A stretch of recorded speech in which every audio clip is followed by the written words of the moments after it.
Kreu i SPAK Altin Dumani ka reaguar në lidhje me vendimin e gjykatës kushtetuese për Erion Velia. I njoftuar në emisionin Trialog me Alba Alishanin, Dumani tha se vendimi i gjykatës nuk ka lidhje me çështjen që SPAK ndjek penalisht ndaj Veliaj dhe nuk ndikon në hetimet apo në masën e sigurisë.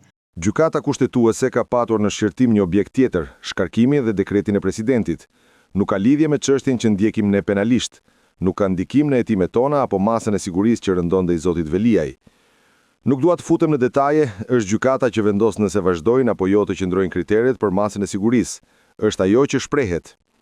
Kreu i prokurorisë së posaçme ka reaguar edhe ndaj analistëve e gazetarëve që sipas tij flasin pa dieni për çështjet që heton SPAK-u. Ai u shpreh se ndonse vlerëson rolin e medias në shumë raste faktet janë deformuar.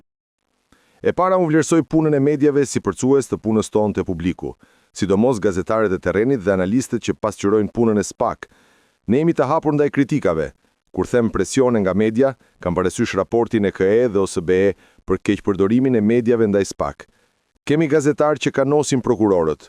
Nuk më takon mua të vlerësoj çfarë fshihet pas opinioneve ose komenteve ndaj SPAK apo prokurorëve, por ky është një realitet i pasqyruar edhe në raportet ndërkombëtare.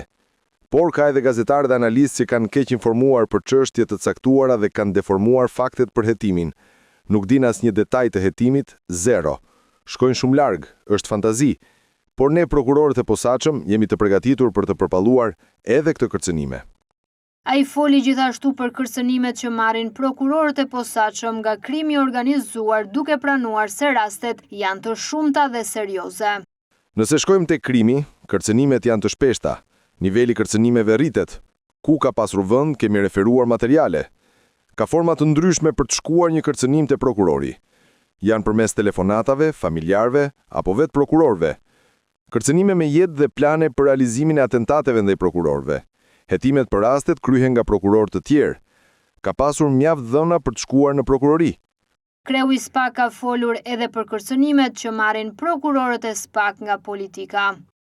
Sa i takon politikës jeni vetë dëshmitar nga mëngjesi në darkë prokuror me emra të përvetshëm dhe familjarësh baltosen, fyen. Kjo është mënyrë kërcënimi.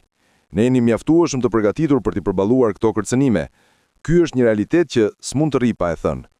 Politikisht dhe çfarë është thënë publikisht nga politika, në vlerësimin tim, janë mjaftueshëm për të quajtur kërcënime. Në përmbyllje Altin Dumani theksoi se pavarësisht vendimeve gjyqësore, presioneve mediatike apo kërcënimeve nga krimi i organizuar, SPAK do të vazhdojë punën me profesionalizëm dhe pa u ndikuar nga askush.